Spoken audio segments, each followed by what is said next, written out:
Welcome to Jesse Watters Primetime. We are live tonight from Phoenix, Arizona, where we've spent the day at Turning Point, USA. We'll have more on that later. Trick or treat. Trump spent a week in Asia negotiating with the world, flew back on a red-eye, and still had enough gas to hand out candy.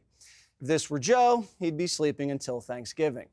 But there's no sleeping at this White House. You can't even get a bit of shut-eye on Air Force One. When you go on one of these 23-hour international trips with Donald Trump, if you're lucky, he'll sleep 2 hours. Right. If you're unlucky, he'll be roaming around Air Force One, busting your chops because you've fallen asleep and like, oh, he's low energy. Look, he's already asleep and he's, been on the plane for 18 hours. He wakes up the journalists for midnight gaggles. He wakes up the journalists for midnight gaggles.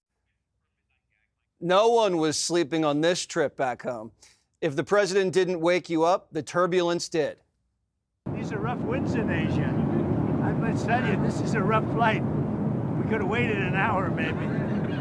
These are a little tough. These are tough conditions for interviews. They're going to be watching Trump. They're going to say he didn't look too good. He's got the shakes. I don't have the shakes, but people are going to think I do. The flight was bumpy, but the sit-down with Xi, smooth sailing. Overall, I guess on the scale from 0 to 10, with 10 being the best, I would say the meeting was a 12. Trump had the upper hand from the start. He made sure to win the body language battle at the first handshake. And we're going to have a very successful meeting, I have no doubt. But he's a very tough negotiator. That's not good. Trump never took his eyes off this Chi-Com. During the meeting, Xi kept looking down at his papers. 47, staring him straight in the eyes. She knows who deserves a prize. Mr. President, you care a lot about world peace. And you are very enthusiastic about settling various regional hotspot issues. China is calling Trump the peace president. But don't take it for granted. Just because 47 wants peace doesn't mean he's not prepared for war. Trump's making sure we're in tip-top shape. He's ordering the Department of War to start testing America's nuclear weapons for the first time in 30 years. And we're also helping South Korea build a nuclear-powered submarine. And we're doing it in the Philly shipyards. If China behaves, there's nothing to worry about. Trump would rather strike deals than targets. And he's leaving Asia with a China deal. I put a 20% tariff on China because of the fentanyl coming in, which is it's a big tariff. And based on his statements today, I reduced it by 10%, so it's 10% instead of 20% effective immediately. I believe he's going to work very hard to stop the death that's coming in. China has been promising to help us curb fentanyl for years, so we'll believe it when we see it. Trump told them, do the right thing, and if they know what's good for them, they will. Less fentanyl, more soybeans. The Chinese have agreed to buy 12 million metric tons of soybeans during this season, and then for the next 3 years, they're going to be buying a minimum of 25 million metric tons per annum. American farmers are thrilled. So are the taxpayers. No bailout. And it wasn't just soy. Xi wants a taste of American energy. Trump says the Chinese agreed to start buying oil and gas from Alaska. And the more China buys oil from us, the less they buy from Putin. China's also opening up their rare earths market to us, and in exchange, we're suspending tariffs on port fees. And overall tariffs on China will now be about 50%. This isn't meant to be a comprehensive deal. Trump's basically lowering the temperature. China's tough, and Trump is taking his time. It's why the president's going to China next year and inviting Xi to Mar-a-Lago. We're maintaining supremacy over the Chinese. So far, we still have the upper hand. Chuck Schumer, who can't cut a deal for his life, says Trump got rolled. Don't believe this BS. Trump folded on China. Folded? He's taming China, and we gave up nothing. Hakeem's a little jealous that Trump's giving other people attention.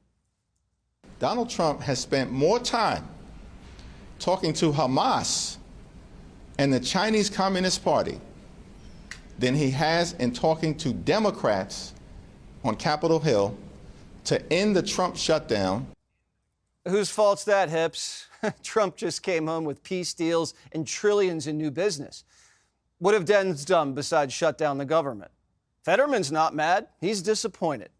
As a Democrat, I am incredibly, I've been disappointed, and I refuse to have a political gamble that's going to put those kinds of food security for 42 million Americans at risk on this. Now, some people might be afraid of the extreme left, but I am not one. I am not one of those Dems.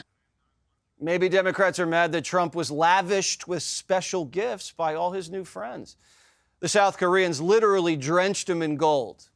Mr. President, can we offer you this beautiful golden necklace? That is really beautiful. I'd like to wear it right now. Thank you so much. We'll cherish it.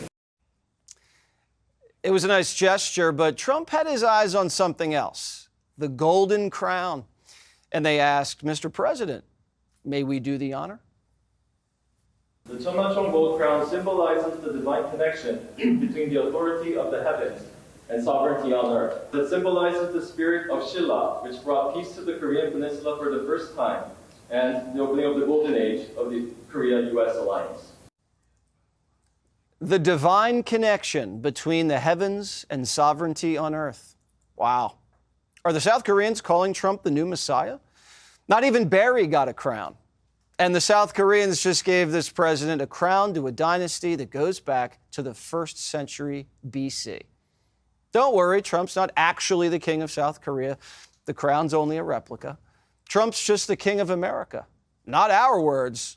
Pocahontas said it. Donald Trump wants to politicize everything in America because he thinks he's the king in charge. A king? Democrats say, yeah. And he's building a big, beautiful palace, and he's never going to leave. I personally think that an infrastructure is being built to allow Donald Trump to stay in office indefinitely. I don't think that what's being done to the White House, you don't do that if you think that anybody else is going to inhabit this thing after you and if you are planning on leaving power. You know who's really mad about Trump's big, beautiful ballroom? Maddow. She's fuming that her boss paid for it. For every corporation, like our parent company for another hot minute, Comcast, that wants to pay for Trump to take a literal wrecking ball, an excavator to the White House. Those public-facing companies should know there's a cost. What would happen to you if you told your boss that he's going to pay? I don't think you'd be clocking in the next day. Kamala's ballroom derangement syndrome is off the walls. Are you kidding me? This guy wants to create a ballroom for his rich friends while completely turning a blind eye to the fact that babies are going to starve when the SNAP benefits end in just hours from now? Come on. So I'm not going to be distracted by, does the guy have a big hammer? What about those babies? Newsom says he's demolishing it if he becomes president. The changes at the White House, the demolition of the East Wing, yeah. all the gold in the Oval Office, is all this going to, first of all, this is like a metaphor for how the stuff he is doing now. The wrecking ball presidency. Is going to outlast him. Well, is the next Democratic president going to get rid of all that stuff? I think they will. I hope they will. God forbid they don't. Democrats just don't like nice things. All they want to do is throw the king in a gulag. He will, be in violation of the Constitution, and he should be arrested if he attempts to do that. You think he should be arrested if he attempts to have a third term in any way? He's a violation of the Constitution of the United States, and he should be arrested. Would he, though? Even CNN is saying there may be a chance. The 22nd Amendment says no person shall be elected to president more than twice. But there's arguably a difference between elected and be the president or serve as president. So that gives rise to this theory. Maybe he'll run as the vice president and then the president will resign. Well, someone needs to tell Trump because he still thinks he can. I would say that if you read it, it's pretty clear. I'm not allowed to run. It's too bad. Now, if Trump keeps this hot streak going, maybe he should run again. Every day he's king, it's more moolah in our pockets. Trump just came home with trillions of dollars in minerals, investments, and open markets, plus stronger military alliances against China and a more self-reliant America. No wonder 47's smiling. We should smile because we had a great time. But I've been doing this for 5 days, so it's always a little bit tougher. Is everybody happy? I'm happy. You having a good time? Click here to subscribe to the Fox News YouTube page to catch our hottest interviews and most compelling analysis. You won't get it anywhere else.